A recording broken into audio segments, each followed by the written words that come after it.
So just a suggestion to any type of salespeople that are selling. The most important aspect to selling is when there is a denial or rejection, that you leave that rejection with a very positive, just beautiful, well, not sarcastically beautiful, but very professional, assertive thank you. You're welcome anytime or whatever, because another person could hear it, or that person can always come back and buy. But whenever the salesperson's hurt by the rejection, it's tough, because that's the first thing you have to come to know in sales is rejection. So you have to go out with a smile, and sometimes that smile can later lead to a sell.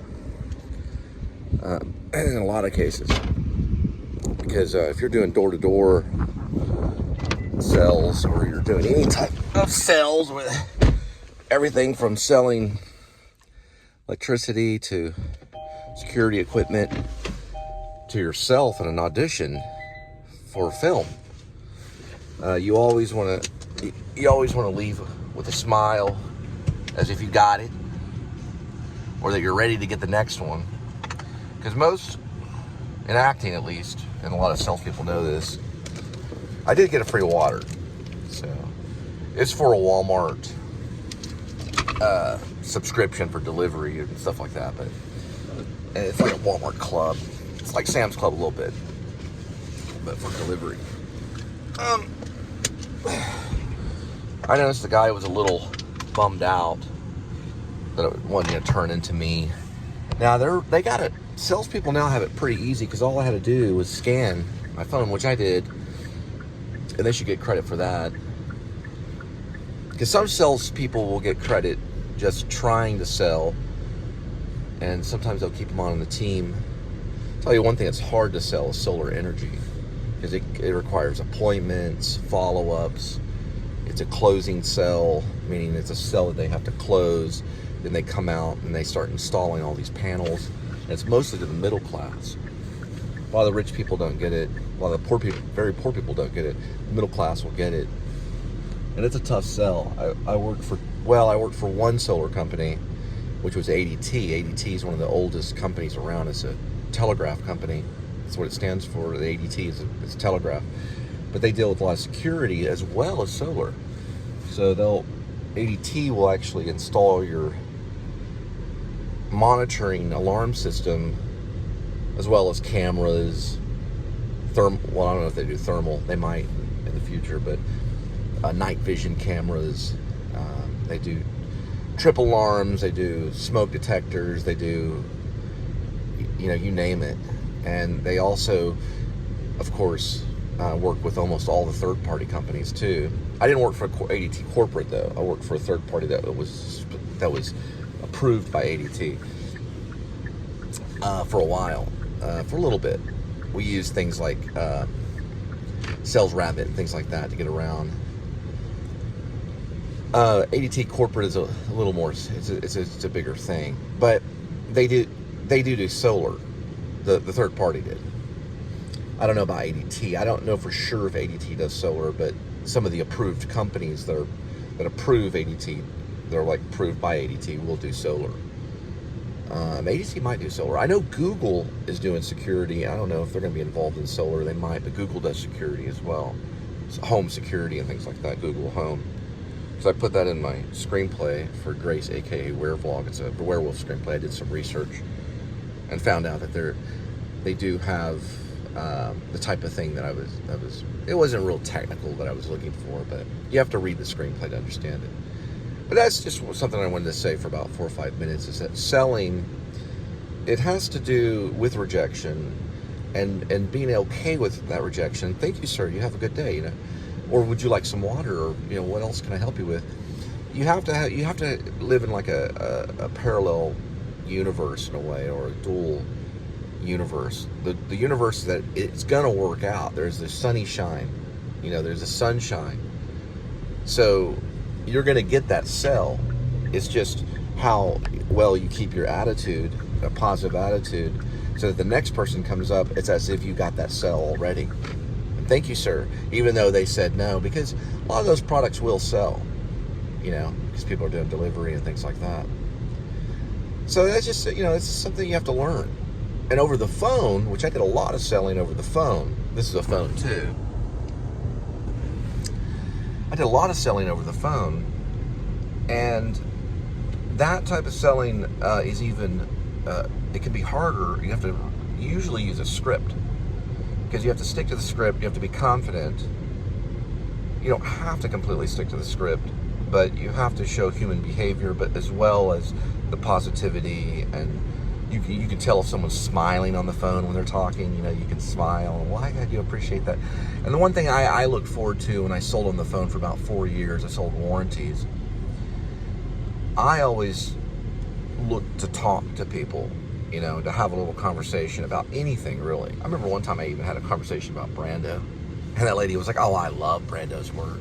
And so that way we got a connection with Marlon Brando for just a moment, and she was just happy to close the deal. And the thing was to get account number, just get account number. Nowadays, you don't have to worry about account numbers when you're on your feet so much now as to get them to scan that QR code. Because once they scan that QR code, then it goes over to AI selling, almost artificial intelligence selling, almost, and you're basically getting credit for that. But it could be harder for them to keep up with, at least they have a certain code. Like, well, if you're going to enter into that QR right there, that quick response, you might want to give them this right here, which would be your sales. And this is going on everywhere. There's salespeople everywhere. So you never know who you're talking to when it comes to sales. But like I said, the most important thing is when they say no, it's certainly time to move on. You don't want to spend a lot of time talking. Like, a really good play to watch is Glenn Ross.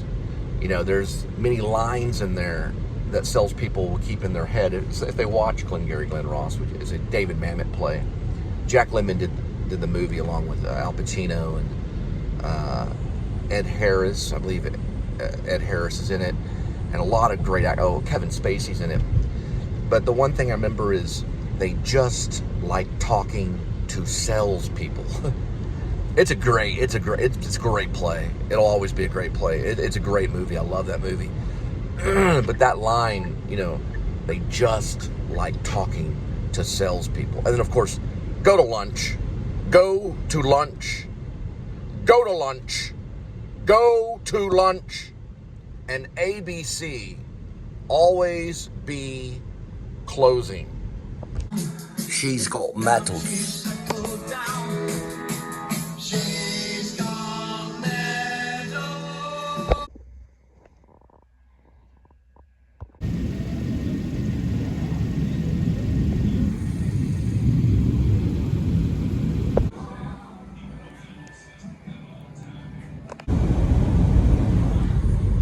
All right, 36 degrees Fahrenheit.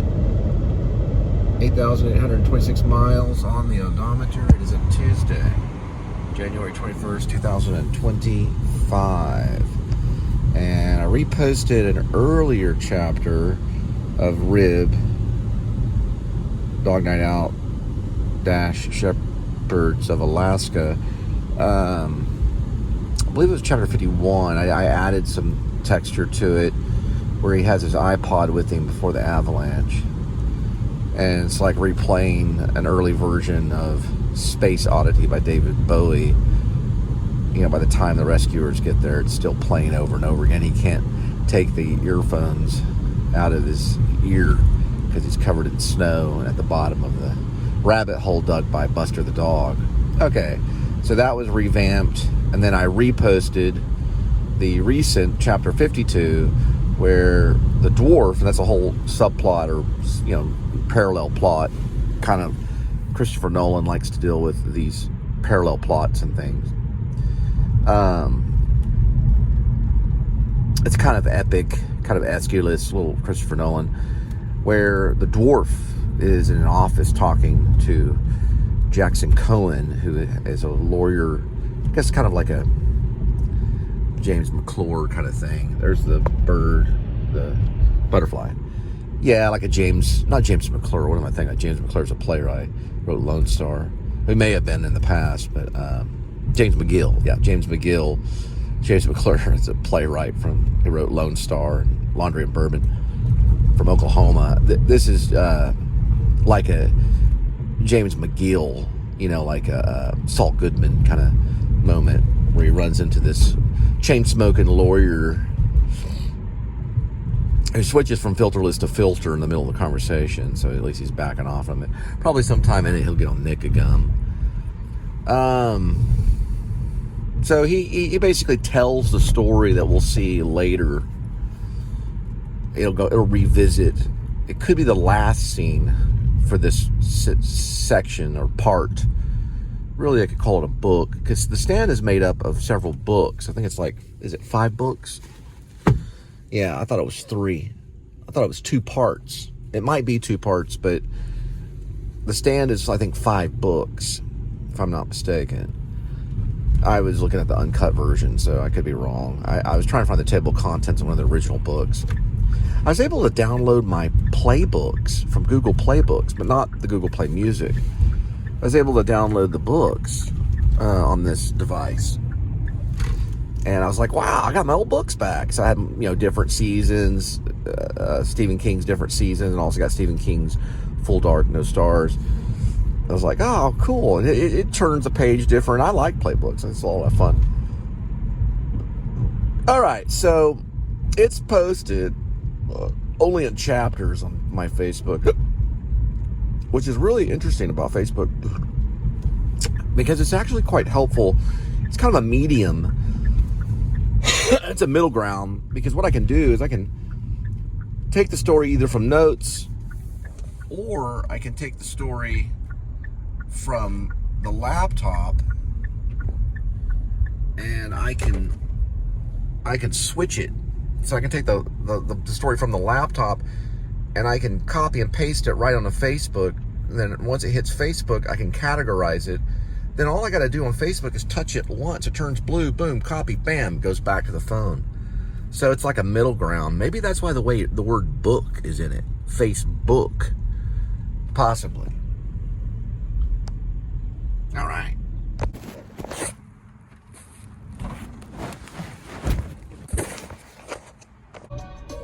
All right, we've got 5 Mile. Be there about 15 minutes, 6 o'clock.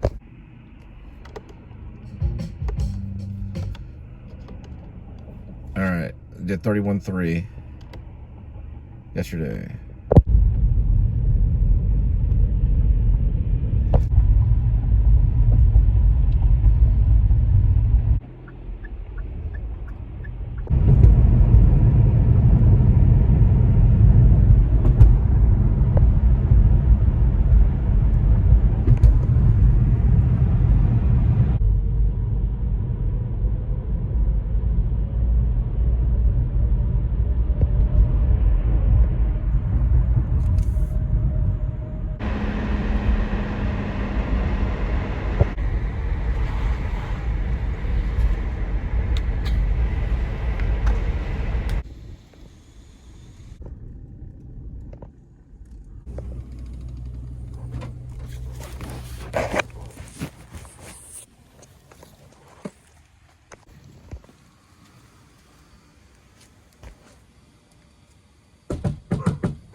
So I finally finished up the 1967 album, David Bowie, self-titled, and then I looked at the 1968 thing, and I was like, well, what is that? It's David Bowie's self-titled 2, commonly known as Space Oddity.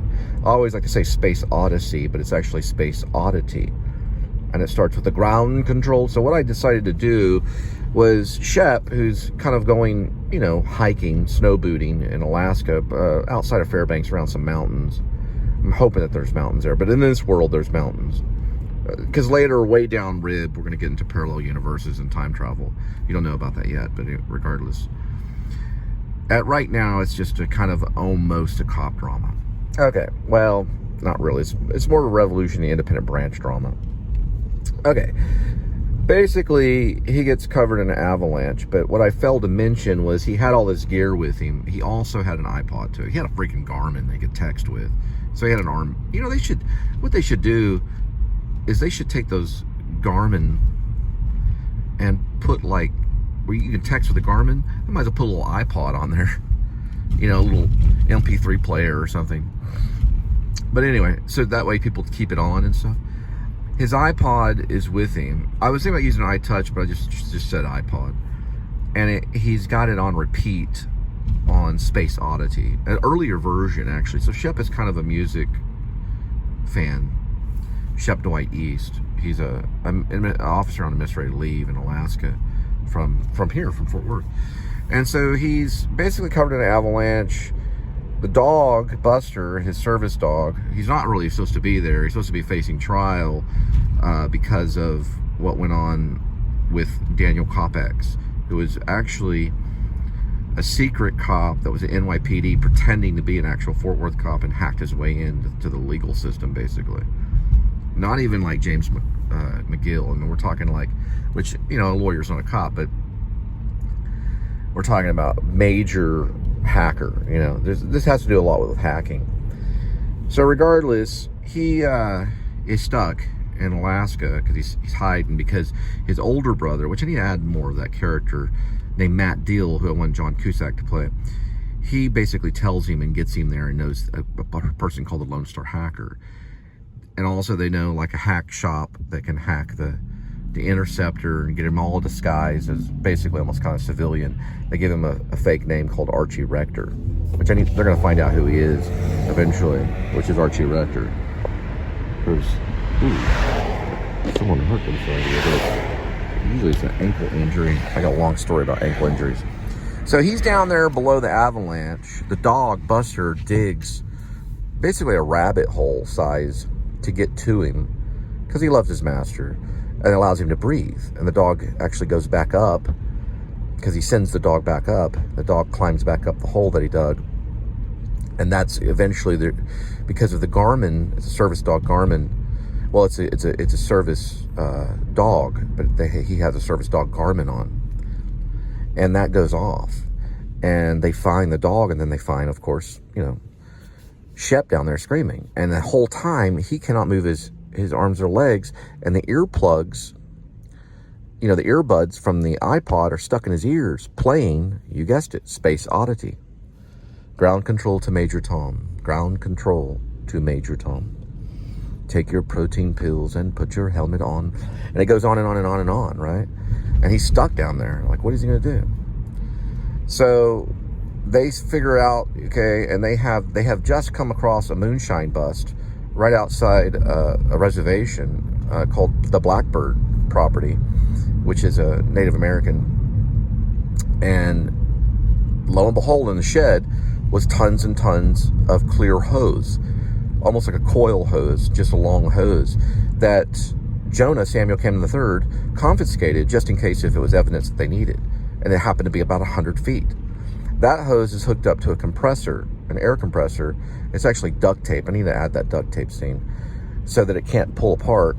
And they basically use, you know, the cigarette lighter to power it, you know, just like you would your car on a compressor, and they compress air down there because they think another avalanche is going to hit, and lo and behold, it does. And the whole time he has to listen to Ground Control to Major Tom, Space Oddity by David Bowie, until they finally dig him out. It's kind of a funny story that he'll end up telling. They end up getting him, though. So as they get him, the first thing they do is they take the earbuds out of his ears. He's like, thanks, I'm all David Bowie'd out. You know, it's probably one of the lines and everything.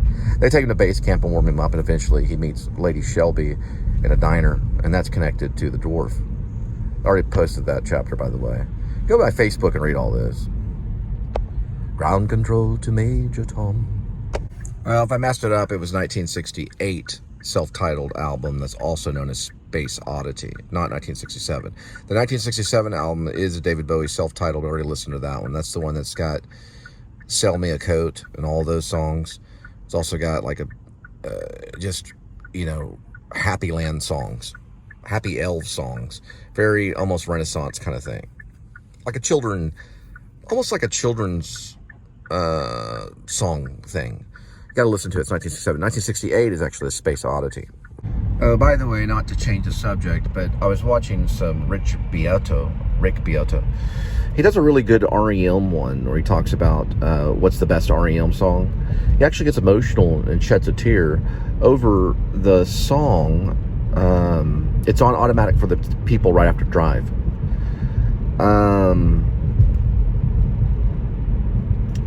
Can hardly breathe or something like that. Something about breathing or something.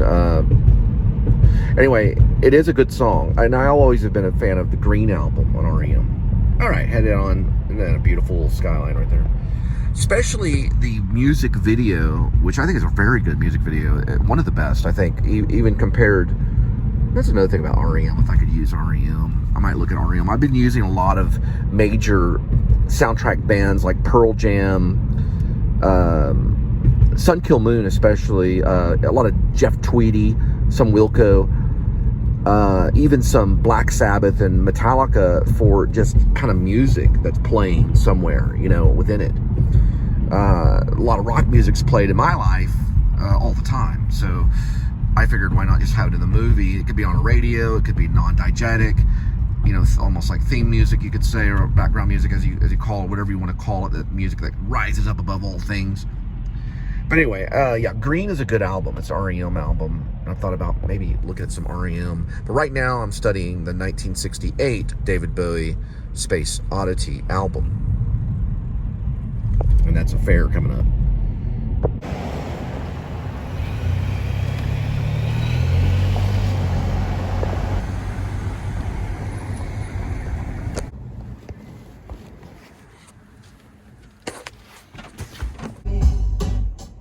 6:31. We will arrive in 6 minutes.